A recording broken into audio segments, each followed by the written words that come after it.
మీ రాజశేఖర రెడ్డి బిడ్డ శిరస్సు వంచి చేతులు జోడించి మనస్ఫూర్తిగా నమస్కరించుకుంటోంది. రాజశేఖర రెడ్డి గారు జలయజ్ఞంలో వదిలి వెళ్లిపోయిన ప్రాజెక్టులను జగన్మోహన్ రెడ్డి గారు ఒక్క అడుగైనా ముందుకు తీసుకువెళ్లారా అంటే ఒక్క ప్రాజెక్టు పూర్తి చేయలేదు. రాజశేఖర రెడ్డి గారు కడప స్టీల్ ఫ్యాక్టరీ ఆయన కళ, ఉక్కు ఫ్యాక్టరీ ఇక్కడ రావాలి అని రాజశేఖర రెడ్డి గారు ఎంత తప్పించారో జగన్మోహన్ రెడ్డి గారు దానిని శంకుస్థాపన చేసే ప్రాజెక్టు గా తయారు చేశాడు. ఆయన కడపకు వచ్చినప్పుడల్లా శంకుస్థాపన చేస్తాడు, వెళ్లిపోతాడు, మళ్లీ వస్తాడు, మళ్లీ శంకుస్థాపన భూమి పూజ చేస్తారు, వెళ్లిపోతారు. ఆఖరికి అది శంకుస్థాపనలు భూమి పూజ వేసే ప్రాజెక్టు గా తయారైంది. ఏం ఉద్ధరించినట్టు? స్పెషల్ స్టేటస్ వచ్చిందా అంటే స్పెషల్ స్టేటస్ కోసం జగన్మోహన్ రెడ్డి గారు ఒక్క నిజమైన ఉద్యమం చేసింది లేదు. మనకు ఏ ప్రాజెక్ట్ ఇవ్వకపోయినా, రాజధాని కట్టకపోయినా, మనకు బుడ్డలకు ఉద్యోగాలు రాకపోయినా, ఏ ఇండస్ట్రీలు రాకపోయినా జగన్మోహన్ రెడ్డి గారికి మాత్రం బీజేపీతో ఆయనకున్న పొత్తు అవసరం తప్పితే, స్వప్రయోజనాల కోసం ప్రజలను తాకట్టు పెట్టాడు తప్పితే ఒక్కసారైనా స్థానికంగా మీ గురించైనా, రాష్ట్రంలో ఎన్నుకున్న ప్రజల గురించైనా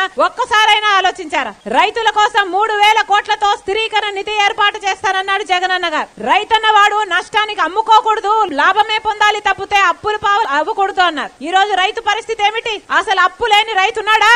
ఉద్యోగాలు చూద్దామా అంటే 2,30,000 ఉద్యోగాలను భర్తీ చేస్తానన్న జగన్మోహన్ రెడ్డి గారు ఇప్పటికి 5 సంవత్సరాలైంది. కుంభకర్ణుడైనా 6 నెలలు నిద్రపోతాడు, 6 నెలలు పనిచేస్తాడు. జగన్మోహన్ రెడ్డి గారు అయితే 4.5 సంవత్సరాలు నిద్రపోయారు. ఆఖరణ ఇప్పుడు నిద్రలేశారు. 23,000తో మెగా డిఎస్సీ వేస్తానన్న జగన్మోహన్ రెడ్డి గారు ఇప్పుడు 6,000తో దగా డిఎస్సీ వేశారు. ఈ 2 నెలల్లో ఎగ్జామ్లు, నోటిఫికేషన్లు అన్ని ప్రక్రియ అయిపోతాయట. అయిపోతాయా? ఉద్యోగాలు వస్తాయా? అది అయ్యేదా? సచ్చేదా? ఒక్క వర్గానైనా పట్టించుకున్నారా? బిడ్డలకు ఉద్యోగాలు లేక ఆత్మహత్యలు చేసుకుంటున్నారు, రైతులేమో పాపం లాభాలు లేక ఆత్మహత్యలు చేసుకుంటున్నారు. ఇక మిగిలిన వాళ్ళనైతే ఈ ఎమ్మెల్యేలు, ఎంపీలు పక్క నుండి హత్య చేపిస్తున్నారు. ఇదే జరుగుతుంది మన రాష్ట్రంలో. మీకు మాటిస్తున్నాను, మీరు ఎంపీగా నన్ను గెలిపించండి, మీ బిడ్డనైతా. రాజశేఖర రెడ్డి బిడ్డ మీ బిడ్డ అవుతుంది. మీ బాధ్యతను నా మీద వేసుకుంటా, మీ బంధువునైతా. మీరు ఎప్పుడు పిలిస్తే అప్పుడు పలుకుతా. మీరు ఏ అవసరం ఉంది అని నా దగ్గరికి వచ్చినా మీకు సంపూర్ణ సహాయం చేస్తా. మీరు గెలిపించండి, రాజశేఖర రెడ్డి బిడ్డను మీరు ఆశీర్వదించండి. మళ్ళీ ఎలాగైతే రాజశేఖర రెడ్డి గారు, వివేకానంద రెడ్డి గారు మీకు సేవ చేశారు, నమ్మకంగా మీకు సేవ చేస్తాను అని రాజశేఖర రెడ్డి బిడ్డ శిరస్సు వంచి చేతులు జోడించి మనస్ఫూర్తిగా మిమ్మల్ని ప్రార్థిస్తుంది.